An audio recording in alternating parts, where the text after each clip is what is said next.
潮州果是潮汕饮食文化里重要的一部分，举凡逢年过节、酬神祭祖或是婚丧嫁娶，都少不了果品的踪迹。因此，造就了潮汕人独特的果品文化。潮州果因为原料、形状和制作上的不同，而呈现出品种繁多、形式多样的果品。本地常见的潮州果以笋果、韭菜果和饭果，也就是桃果最为人熟悉了。究竟这些潮州果的古早滋味会是怎么样的呢？让古早味侦探帮你找出答案。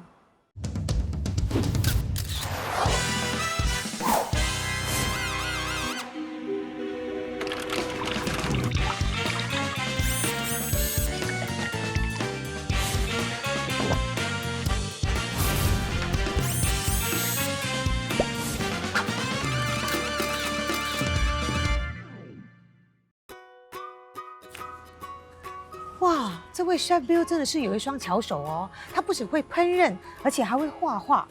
这是他创作的一本寄托家乡味道的食谱书，太厉害了！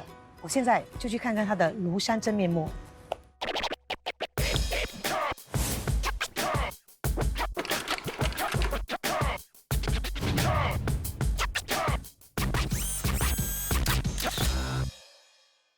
哎，钟情你好。你好 ，Chef Bill。我看过了你的作品，你是对绘画设计啊，还有烹饪都很有兴趣的，是吗？是啊，是啊。所以你是先开始画画，还是先开始烹饪呢？我以前是广告设计，可是后来我就没有机会做广告设计的东西，然后就开始饮食业，开始进厨房了。进厨房了，对对。然后就发现你对这个厨艺有天分是吗？没有啦，就兴趣了，天分就不敢讲啦。所以我们这一次的主题哦，你是要负责潮州果，你对潮州果熟悉吗？我觉得这个潮州果就跟我们家乡那个客家菜板有点像，我们客家的菜板有放那个蒜啊、豆腐啊、虾米之类的啊，所以这个你帮我做的店铺版本的潮州果，看起来有点像笋桂的。这个真的是很特别，蓝色的，还有这个是有一点一点的绿色的啊，这个是菠菜，有点健康版本的，可以试试下。菠菜、香菇跟 cheese， 太美味了。其实它这个是有一点西式 ravioli 的那个 feel，可是我是用那个潮州粉果的那个皮了，就是一个中西合璧的感觉。这个是好主意。蓝色的是蝶豆花，而且你看它整朵嘞。对啊，就是用新鲜的蝶豆花直接揉在面团里面。这个是什么来？里面是那个布拉马格椰糖跟那个椰丝，它蒸了之后，它那个汁爆了出来，留在旁边。哇，这个很娘惹风哎。对啊。不过呢，为了让你更加了解我们潮州果，等一下我就带你去走访几家本地的老字号，好，然后跟他们学习一下，看看这个古早味的潮州果到底是什么样的味道。好啊，好啊，好。刘老板你好。你好，你好，钟情你好。老板你好。这位是 Chef Bill。你好，你好。我很喜欢吃你们家的本柜。谢谢你的。那我听说刘老板你做本柜的这个手艺哦，是跟今年高龄100岁的妈妈学习的。是吗？妈妈是什么时候开始做这些果品的呢？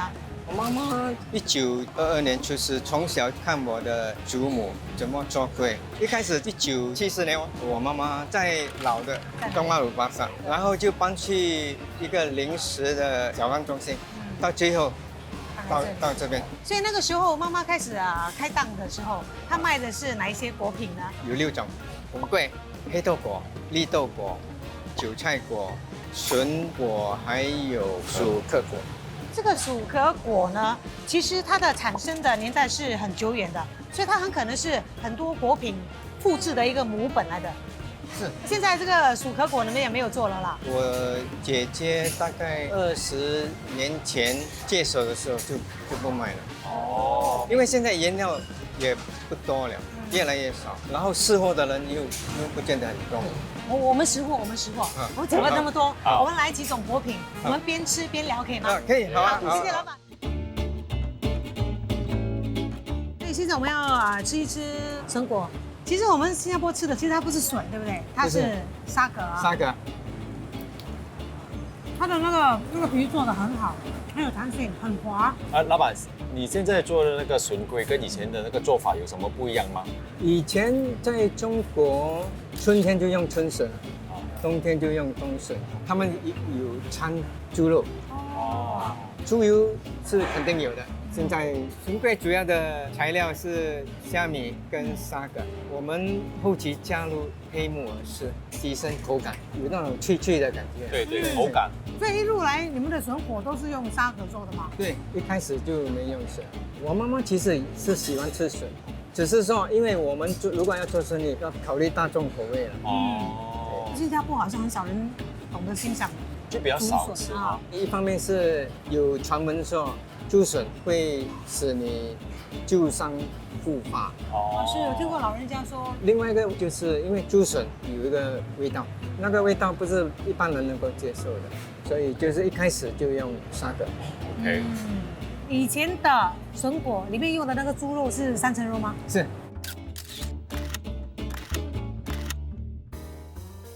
所以现在我们来吃这个蔬菜桂，蔬菜桂啊，里面也有虾米。蔬菜的挑战其实是不容易洗的，非常干净。这个韭菜啊，它韭菜本身它就是一个很独特的那个韭菜香，对那个味道，这里咬下去它的口感特别好，对，很脆，那种味道再加上猪油，真的是一级棒，超级香。超级香。我从小吃到大，这个粉桂里面有啊糯米、花生、虾米、猪肉红葱头，所以这个饭果跟以前的做法又有什么不同？以前有用猪油炸，猪肉丝啊，比笋桂的那个粗一点粗一啊点。同样是3层肉吗？ 3层肉啊，是虾米也有。老板，所以哦，古早味的果皮哦，是不是用大米磨成的粉就可以做了？用石磨。现在我们直接用粘米粉。哦，OK，所以不用更多工了。不用更多工。苏老板，你们现在除了用那个粘米粉啊，你们还有用别的粉吗？有用木薯粉。如果你要还原古早味的这个果品的话，我觉得就用大米大米的粉就也是可以了。对。哦 OK，谢谢刘老板。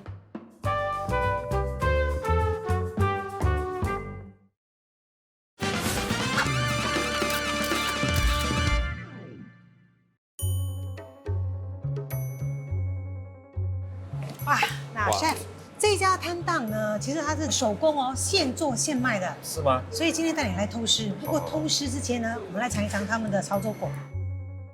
我看起来它的料还蛮足的嘞。笋果吧，来。好啊。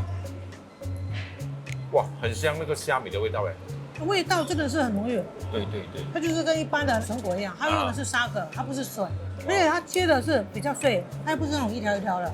对，很有口感。你们看到没有？香菇，虾米，一整只的。对，还有盐水。你吃一下饭果，它里面有香菇、糯米。你会发现它的糯米的颜色比较深一点，一般我们吃的饭果啊，它的糯米都是比较白。哦，看一下，哇，有花生。它的花生一整颗的哦。哦，我觉得它的这个果皮是比较有嚼劲的，对不对？对，它比较薄。它薄，可是它有嚼劲。那个饭也蛮入味的。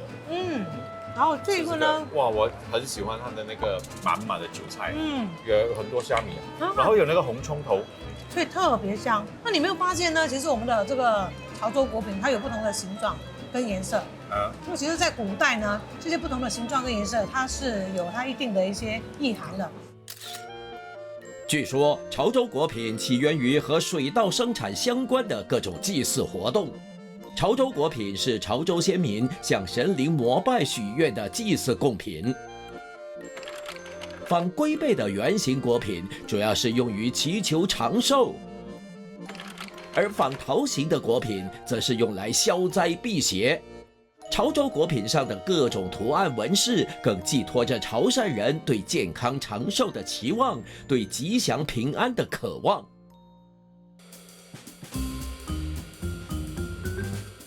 大姐，我们来了，你好，你好。那我知道大姐呢，你已经是第3代传人了。对，所以那个时候是什么时候开始卖的嘞？哪一年？我的婆婆是1950年从汕头过来，然后在新山卖蝶珠桂，后来是1975年，我妈妈在新加坡开始卖别猪柜。开始卖的时候是在前面的停车场，那时是那种流动性的，哦，那种推车的大抽啊，一台卖潮州果品啊。这边建好了才搬进来。大姐的妈妈当年卖的这个潮州果品有哪一些呢？我们卖的有5种，就是饭果、豆沙、松桂，就是芒光啦。哦，那个时候已经是满光了啊，对对对 OK，一头还有一个韭菜。这个果皮上面呢，做法跟以前会有不一样吗？我妈妈在做的时候是用那个石磨磨成米浆，然后拿去蒸熟才做它的皮。现在全部都是现成的粉，我们就第一轮粉加烧水在机器里面搅好了，然后第2轮的时候拿上来才用手来搓。才有那个弹性。那我想要知道说，韭菜果啦、笋果啦，还有饭果啦，它的这个果皮都是一样的吗？都是一样，只是那个饭果我们红色的粉对。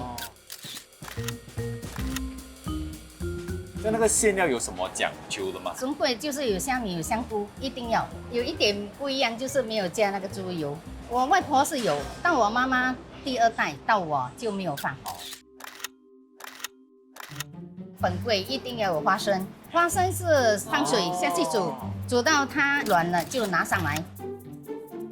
还有虾米、香菇、葱头油，虾米跟香菇炒好了放一边，要包的时候才加那个料，加花生，然后一定要放芹菜，那个味道才会出来，才有那个古早味。讲了这么多我们的 Chef Bill 可以不可以跟你们学习？对，怎样包这个？是可以啊，这个要找我弟弟啦。OK， 好，好，来，我弟弟师傅。现在我们做的笋桂是用这种模型来做的。我们先来看一下哈。哇，每一粒都是差不多一样大的哦。然后我们就是磨了，然后这样。所以当然现在你用这个模具的话就比较快，因为你生产量比较大嘛，对，是不是？哇，美了这个皮应该也不可以太过薄啊，是吧？对，它的厚度。那你来做来，Chef。我觉得好像也是会破，有点薄哈。可以了。它的牙齿弄不到那个皮。来看一下啊。哇，不错哎，蛮美的。没有，这也是有点破，要不有点薄，有点薄。你跟妈妈学的时候老板应该是自己用手捏的，对不对？所以你可以示范一下怎么捏吗？示范一下。哇，这有难度哎，这个。以前的我妈妈做是没有这样大力的。这样，她做了好像一个元宝的形状然后是这样的，是这样的。OK， 好，Chef 来试试看哈。它难度是要怎么样去拿捏它的形状？有时它也很软嘛，它有一个技巧，要 hold 它整个东西，好像一个杯罩这样子，把它连起来。所以你要记得这样的感觉，然后压起来压住，然后旁边旁边这样压紧，你翻过来。有点像，要这样子，有点像那个元宝这样啦。哇，不错。所以你还要再练习几次嘛？一定是要很多次，不止几次哎。是，所以在这里要谢谢老板。对，谢谢老板，谢谢老板。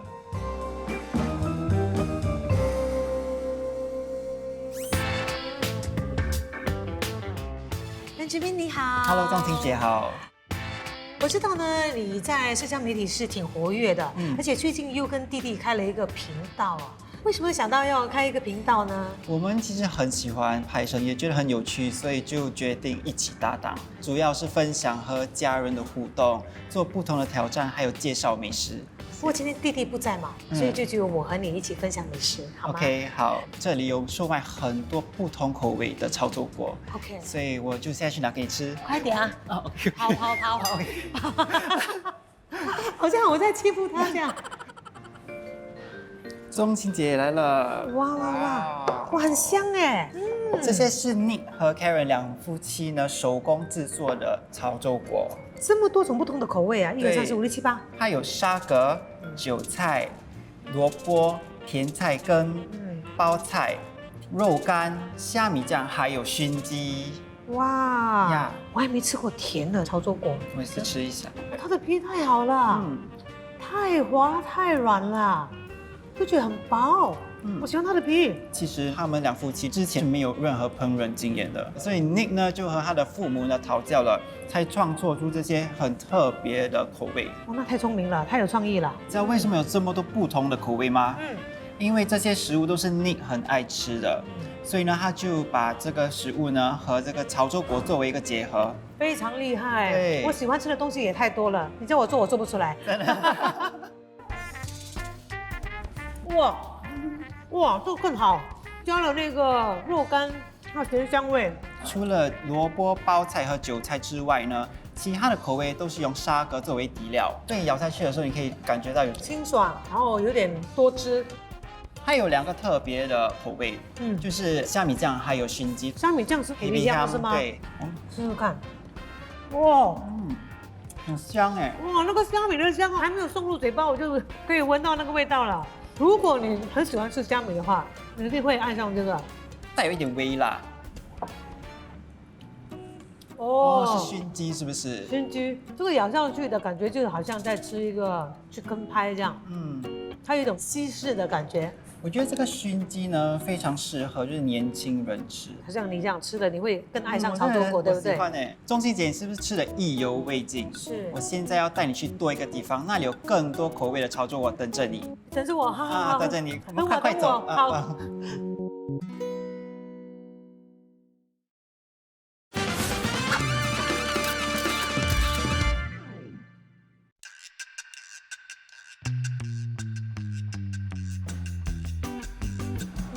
Benjamin， 这个潮州果也太特别了吧！这么多种不一样的口味哦。对，有6种不同口味啊，还有沙葛、韭菜、饭果、泡菜、金瓜，还有笋。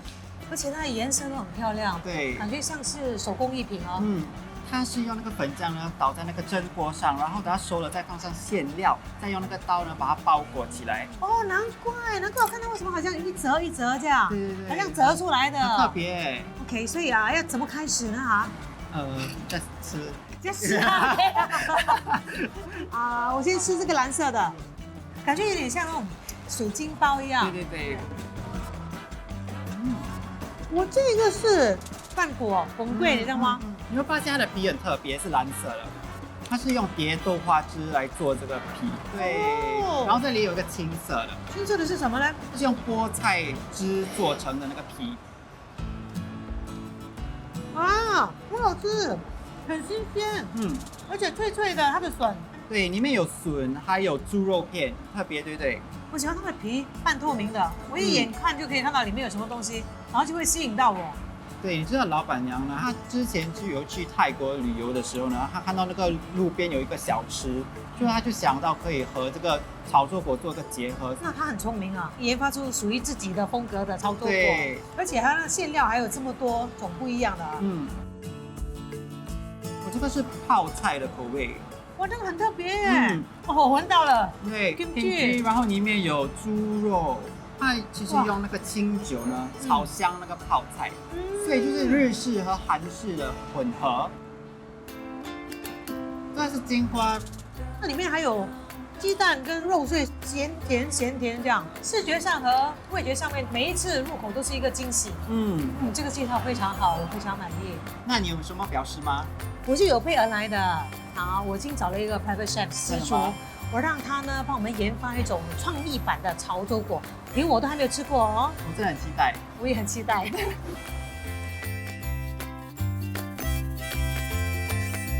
沙 Bill， 现在我要带你去的这家摊档呢，除了是老字号之外，它也是本地首家入选米其林必比登推荐的潮州果品摊档哦。我们现在去找一找老板，看看他有什么古早味的资讯可以跟我们分享。好啊。老板，你好，吴老板你好，这位是沙 Bill。Hello， 老板你好。哇，老板你是第2代传人嘛？对。所以跟爸爸接手之后，自己做了多少年？我这边做了20多年，之前是在那个甘崩的时候亚沙会，就是椰山尾，现在的不搬家，在咖啡店里卖那个菜头粿。后来就是因为一个老安哥他们要退休了之后，叫老爸把他顶过去做，这样接手下去了。这样厉害啊！连卖菜头粿你就会做潮州粿啦。你们以前的港崩的潮州人，大多数潮州粿都会做啊。所以爸爸那个年代啊，卖的潮州粿是有哪一些呢？就红粿、笋粿、韭菜粿3种。到我这代就加了一个包菜下去。笋果为什么现在人叫笋果，可是是放沙河的？现在的笋也是少了，老一辈的也不喜欢吃笋，因为他说风湿，所以换去沙河来用，可以来代替那个笋。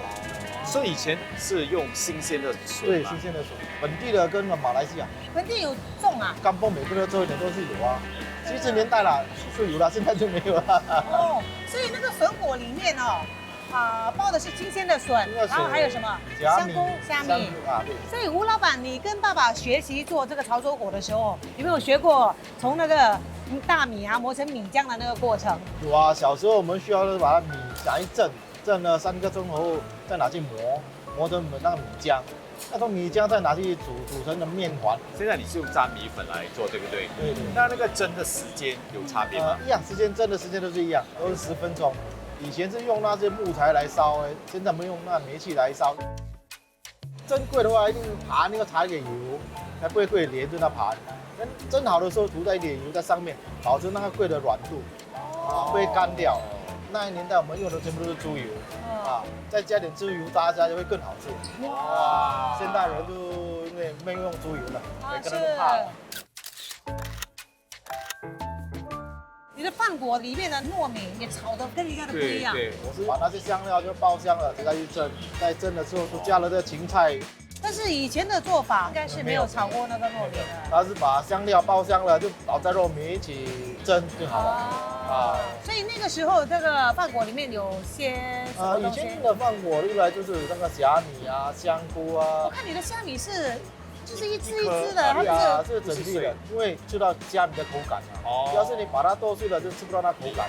还有那个花生也是很漂亮。花生我是熬过的花生，所以你现在炒的那个花生跟你爸爸那个年代是不一样。那个年代的花生拿去蒸的，炒香的就是比较硬，比较有口感。再来就是那个蘸酱嘛。以前古早味的也是有这个甜酱的嘛？那个年代就有了，已经有了有辣椒和甜酱了。那而且我也知道呢，有些人喜欢吃蒸的，有些人喜欢煎过才吃。对。所以这里有煎的吗？有煎的，拿给你吃不吃看 ？OK， 要蒸的要煎的都要。好，谢谢老板，谢谢。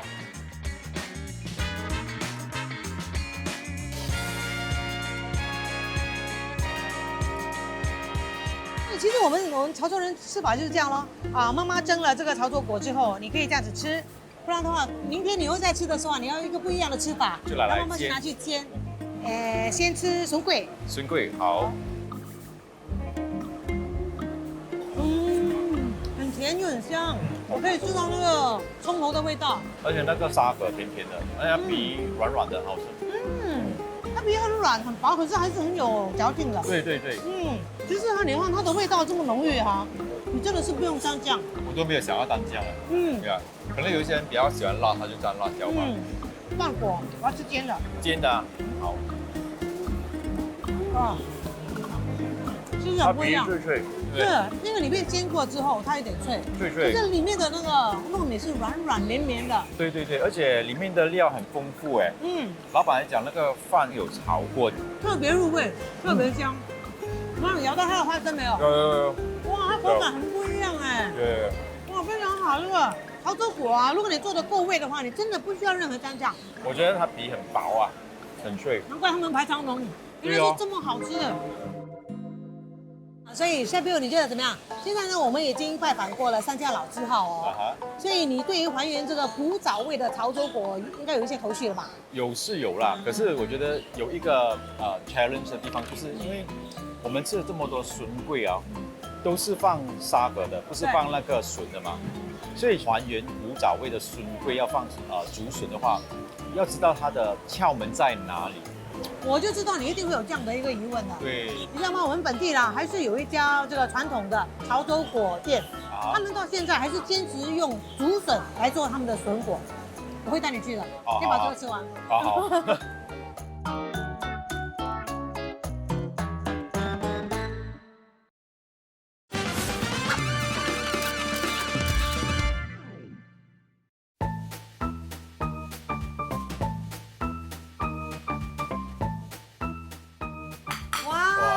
谢 Simon。没问题没问题谢谢。Simon 呢是第2代传人的，对不对？啊对这里呢卖的都是很传统的这个潮州果。我老妈应该是1937年在那个潮州那边一个小地方，那个地方我们潮州人叫做彩灯啊。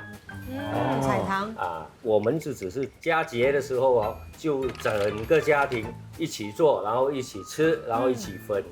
这样哦，是没有卖的，没有卖的对，潮州人都是自己做过对。这个呢就是笋果笋桂，，对，它用的真的是竹笋。对，这个呢就是薯壳果，没吃过吧？听都没有听过。对，在新加坡很难找到啊，嗯要吃这个一定要到这里来。所以这个笋果一直以来哦，对就是从妈妈开始卖的时候到现在都是用笋，从来没有用过沙葛，对吗？我们一直是有用笋，然后我们有另外卖一个是沙葛，2个不一样的棍呀。然后我们的笋坚持就是要用新鲜的笋。有特别用哪里的竹笋的吗？从前很小的时候是住港崩啊，然后那个竹笋是很容易找的，你在屋子前面一种它就有了。哦，真的对啊对。不过后来我们这边变成主物了，就没有那个笋，所以现在我们的笋是从马来西亚那边进来的。所以Simon 以前的这个古早味的笋果啊，对除了笋之外，里面还有猪肉，还有猪油渣跟猪油，所以不需要很多的调味了。老板说这个古早味的那个皮啊，是用什么粉来做的呢？哦，从前我们是用大米来磨，不过现在我们都不用了，就是只是用那个米粉的。不过我们有加了一点那个糯米粉，哦，对，它的口感会比较好。是。那这个薯壳是什么东西？哦，薯壳是一种草，其实在中国的时候哈，冬天他们收割了，在那个田的周围会有薯壳草，你看，这里有那个花。都是晒干的是吗？啊，是晒干的，要把那个花跟那些枝拿掉，剩下这黑黑的叶子啊，然后把那些叶子种了，就好像棉花一样，种好了拿来煮10个钟头，把它的汁煮出来了，掺在皮里面10个小时，哎对啊，然后你加在那个皮里面，它就这样黑色的，不用加色素。所以它的皮其实是跟这个笋桂的皮是一样的吗？不一样，因为这个皮会比较软，对所以这个皮比较靠近那个昂菇桂的皮。哦，对对对，它用的糯米，对糯米粉比较多。老板，是我想问你哦，这个薯壳果哦，它里面放这个米粉，还有那个糯米粉，它对的比例是多少啊？糯米差不多是8，米粉差不多12。哦，对，所以这个古早味的薯壳果的做法是怎么样的呢？你拿那个绿豆拿去蒸了，然后拿一个布袋，把它放进去里面，然后就搓了。加那个葱油，猪油，那个猪油渣，把它弄脆了，加在里面。加在里面。葱油是用那个猪油来炸，不过因为这个我们现在已经改良了，我们不用猪油。里面这个讲的是这个是花生，花生是有炒过的啊。花生要炒过。真的是蛮多功夫，一下不容易哦。是，要不要做薯壳果？我觉得很特别，值得一试，要做。对，一定要做。很特别。所以到现在你们的这个薯壳炒，新加坡买不到了。买不到，因为我们没有四季嘛。所以，全新加坡就只有你们有薯壳炒。也不能讲只有我有薯壳炒，不过我做的比较多。老板，我帮你。Simon怎么样？不可以跟你要那个薯壳炒？应该不是问题啦。所以你有的都是晒干的，还是我们要自己去晒？我都是晒干的，对。所以那个10个小时也是要自己煮的啦。那个你一定要自己煮。OK 啦，你自己煮了，你煮了才来啦，10个小时哎。好，我也希望你成功。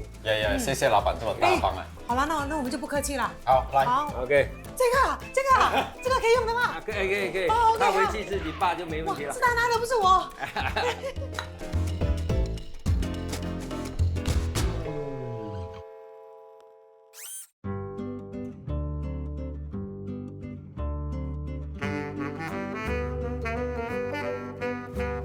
不要小看我手上的这一盘果品哦，它可是内有乾坤的哦。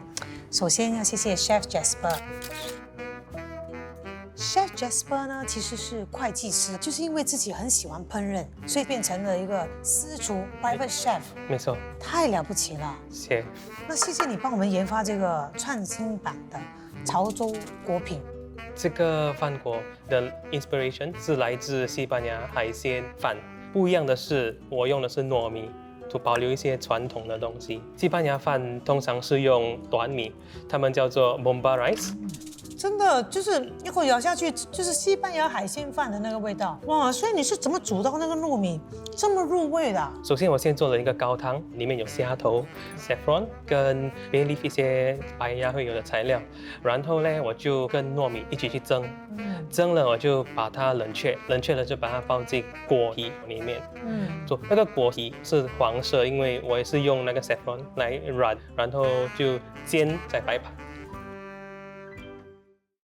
你觉得味道怎么样？很好吃，因为看到我一直在吃，哦，对了，就是看你静静，可是没说话，这很好吃，很好吃，因为外面很脆，然后你吃到里面就很软，所以有一些脆脆的，就是给它口感。没错，就是煎过之后再配搭一些樱花虾。对 ，Chef， 你怎么会想到要用这个西班牙料理融入这个潮州饭果呢？因为我本身是潮州人，现在我也是在研发一些西班牙式的菜，所以我想说，可能这两个可以融合在一起。哦，很成功哈。Chef， 我发现上面有那个酱料，是有白色和青色的，这是什么来的？Actually， 这个是一个 garlic aioli，就是蒜头美乃滋酱。青色的是 salsa verde， 里头是有 parsley、basil 一些 garlic， to 提味。那 Chef， 你怎么会想到将你的西班牙海鲜饭果拿去煎呢？是不是因为你吃饭果的时候也有煎的习惯？哦，煎的目的是因为我要给它一层脆皮。如果你有吃西班牙海鲜饭，它的底部会有一层焦焦脆脆的饭，他们叫做 socera。所以我是想说如果我可以把它煎一下，可能可以达到那个 socera 的效果。Chef， 你知道平常我们吃那个西班牙海鲜饭呢，都可以吃到那个海鲜的那个味道，没想到你做成粿呢，还有那个味道，而且很完整，我觉得，因为有那些酱料啊，还有它拿去煎这个，弄到很脆脆这样子。所以你既是在颠覆这个西班牙海鲜饭，你也在颠覆我们的潮州果。今天真的是大开眼界，原来那个潮州饭果还有这样的吃法，还有这样的味道。好啦 ，Chef Bill， 所以你已经决定了吗？要还原哪一种潮州果呢？我会做笋粿、本粿，还有那个薯壳果。这个绿豆放在这边是要做什么的？这个绿豆呢是薯壳果的那个馅料，因为这个薯壳果的馅料是用绿豆做的，它其实比较花时间一点，所以呢，我们就先将这个绿豆蒸隔夜，它的皮就会软化，就比较容易拿出来。所以 Chef， 我看我就去冲一冲水，把这个外壳冲掉，然后你就可以拿来蒸了，对吧？可以。好，你给我一点时间。Surprise！ 哇 ，OK， 所以我们现在就将它拿去那边蒸吧，大概是1个小时这样左右吧。很耗时。OK， 那现在呢，我们就来做那个果皮。对，我们要古早味，就是将这个大米打成粉。那个老板讲的薯壳果要拆糯米粉，饭果、笋果用的就是大米的粉而已。对。OK， 现在我们打到它差不多是熟了，我们就要将它过筛了，这样子哦，那个粉出来会比较幼。看，其实它还是有一点粗粒状的。这个方法是最接近古早味的，所以你会发现那个雨声越来越大。对。对，住主屋你听不到这样的雨声的嘞。对啊。就在刚刚才听得到嘞，好。哇，真的。所以我们今天喉咙也要用一点力哈。对啊。OK， 好，那这个大米粉呢，我们已经 blend 好了，所以呢，我们就现在来 blend 这个糯米。所以同样的是要筛过。你的头上几十多了一朵花，我都没有注意到。你都没有注意我，完全没有，我是为你而戴上的，别的那个厨师没有这样的优惠。是啊。好，现在blend 了。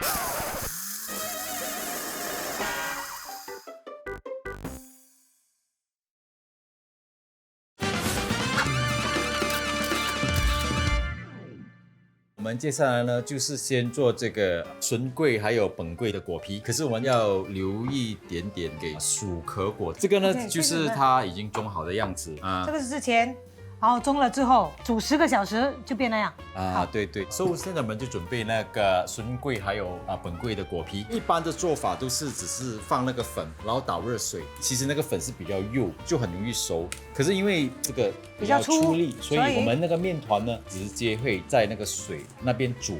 那个水分哦，刚开始的时候最好不要放太多，因为如果太多的话，你就拿不出来啊。对，水呢不够，你可以再加在旁边嘛。好，其实这个过程呢，就是将这个米啊煮成半熟饭这样子啊。对，我们就可以将它就是拿出来了。哦，所以我就在这里揉了哈，然后是铁砂掌吗？因为在厨房习惯了，所以我可以帮我加一点水吗？再倒。给冷跟热的关系。对对，是冷的热的。所以要搓到几时？要搓到它整个变成一团了。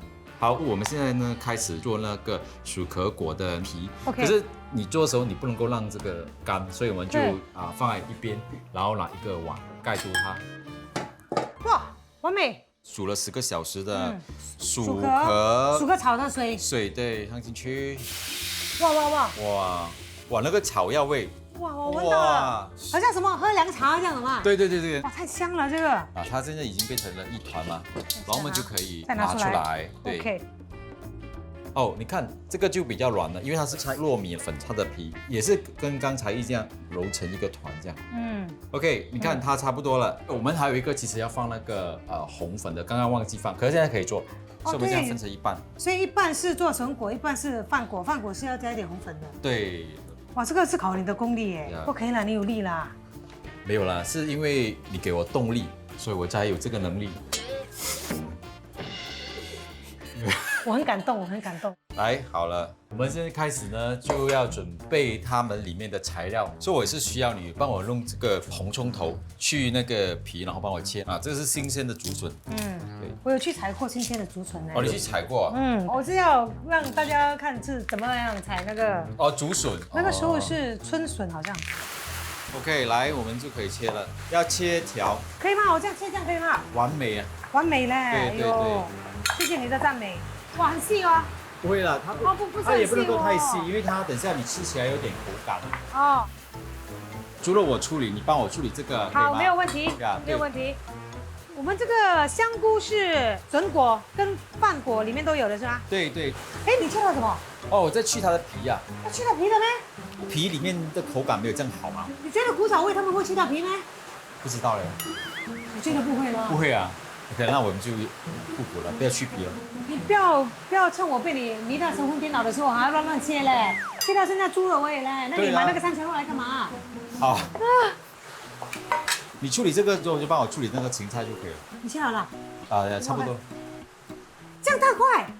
你等下你煮的时候，它会比较缩小一点的嘛？你看它里面有很多油了。你吃那个饭果跟那个笋果，你会吃到这样大块的肉吗？可是饭果、笋果里面一般新加坡卖都没有放肉的嘛，对吧？一个笋果有多大块啊？这样大的一个笋果，你里面一个肉这样大块。不仅你切得细，我切得粗啦，有粗有细。我真的没有这样大块了，可以切半吗？我求你。呀，好，我就切细一点吧。我做这个节目啊，古早味我以为都是就是年纪比较大的，想不到请你一个年纪这么轻的，这完全不符合你的形象嘞。我不是讲你老人家，你刚刚就是这个意思啊。我是说这个节目不适合你的身份。不要不要带花了，气死人了。现在我们准备那个笋桂的材料，首先我们切好了的那个竹笋、猪肉，还有虾米、猪油，还有猪油渣，还有那个香菇。所以现在呢，我先烫一烫这个竹笋，去掉它的那个味道，这样子啊，去掉它就可以了。好 ，OK， 来，我们放这个猪油渣去炒哈。然后我们就放这个虾米爆香。对啊。然后我们就放那个所有的笋。哇，猛火了。有那个火焰越大有了，可以了。来，我们就放那个猪肉。这个潮州果以前他们就是没有用盐，他们用的鱼露提一点味啦，一点点的。对。然后因为它这个火的关系，所以我要给它盖住一下。OK。哇，你看那个猪肉熟了，我们所谓讲的那个收水的时候，就是比较干的时候就可以。哇 OK， 来， OK， 现在我们要换一个锅，来，然后要煮的是饭果的馅料。对，好，这里呢有这个糯米，我已经事先蒸好了。OK， 那个材料呢也是有蒸好了的花生，有这个红葱头、虾米、香菇，还有那个猪肉、猪油。OK， 还有这个芹菜，芹菜是最后搅的时候才加一起。这个猪油啊真的是好香啊，然后再爆香那个葱，我们放猪肉，炒给它香之后放那个香菇。香菇。对。哎呦，我很难想象哦，你的饭果有多大个嘞？然后你的那个猪肉这样大块嘞，我还是没有办法嘞，我们可以接受嘞。好，差不多好了之后，我们就开始放那个鱼露了。OK， 好。来。哦。然后这个芹菜，还有花生，最后放进去。OK， 好。哦，已经不烫了啦。呀，不这样就熟了，差不多就可以了。好。那个绿豆其实已经好了，它已经开始软了。这个什么？去年那个 Simon 不是有讲过吗？蒸好了之后呢，要将这个绿豆放在这个袋里面搓。OK， 好，来。来。很烫哇，很香耶。所以这个啊。所以这样子你捏，这样它变得更加幼。你看这样好了。所以现在呢，我们就要将它再炒一下。它的材料有那个花生，是我已经炒过了，也是已经是弄碎过了。好。还有这个猪油。这个红葱头，对，是一定要的。好，现在我们就放这个馅料进去哦。好，可以了，你要试一下吗？来，可以了。看这里。对。完美，可以了，可以包了。好，来 ，OK， 那我就先做那个笋桂的皮。那我做好，你就帮我捏，好吧？因为它这个是那米做成的嘛，所以它是比较硬了一点点啊。好，你试试看哦。你就先揉它一下，你要圆的话给它揉一下。压了之后你拿上来，你再循着那个旁边这样子捏。你看那天那个老板讲说，你用这里做成一个洞，这样哈。OK， 把料放进去。料进去。好，你看我就选那个最大块的猪肉有没有？对，你的要大块一点，就证明说我的猪肉其实没有很大块。OK。好，选最小块的。好啊，你去找啊。捏水要小心，因为它真的是有一点干。对，它会容易裂掉。好，来就做好了。还行啊。可以，不错啊。来吧，继续加油啊！来。哦，你用猪油，哎呦，太香了，这样。用猪油啊，就是用古早的味道。哇，蛮美哦，这个。涂那个油在上面。OK， 好，我们弄好了，现在我们就点一个红点，一点就可以了。OK， 好了。OK， 漂亮。来，粉桂。那这个粉桂呢，我们就会用到这个模具了。但是我们还是要包了才可以放进去。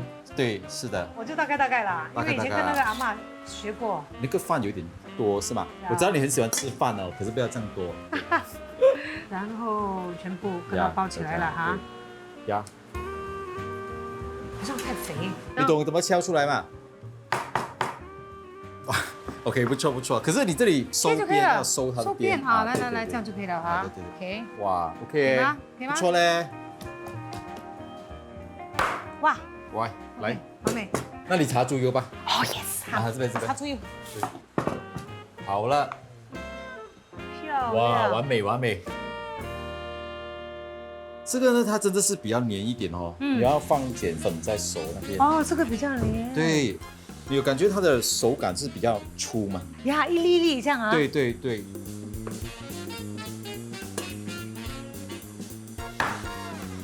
OK， 哇，漂亮，很漂亮。对。好，轮到我。对。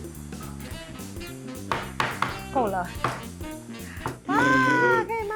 哇，这个美，对，很美。好，水刚好滚了哦。放一点油哈。不烫吗？习惯了，在厨房做久了，习惯了。好漂亮。OK， 来。几分钟？12分钟。好，计时。开始。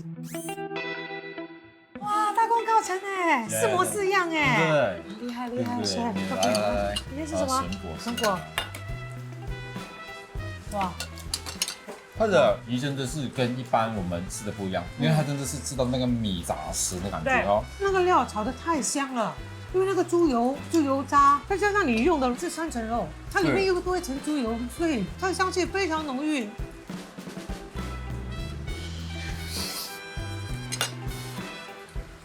最大块的猪肉是给你咯。其实这猪肉已经算小了，还不错。现在你吃的这个饭果是大米磨出来的，比较粗一点，古早味应该是这个样子吧？哇，这个主客果，还不错嘞，那个绿豆沙沙的，又有猪油，因为它猪油的关系，所以它还是挺滑的，对，挺香的，花生碎碎的，吃起来它有这个嚼劲，对。所以今天这一道的挑战呢在哪里呢？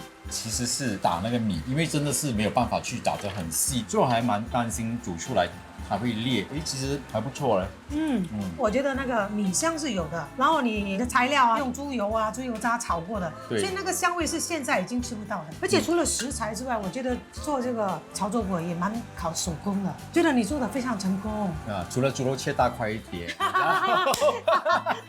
其实它的工序是蛮多的，对，然后你就会想到说，哇，以前可能是因为环境比较贫困，他们要谋生，对，所以就培养出那一份刻苦跟耐劳。反观现在我们的生活就比较舒适，也更加便利了，所以我们是不是真的应该要更加感恩、更加惜福呢？对，所以今天辛苦你了，Chef Bill。辛苦你了，也对。谢谢。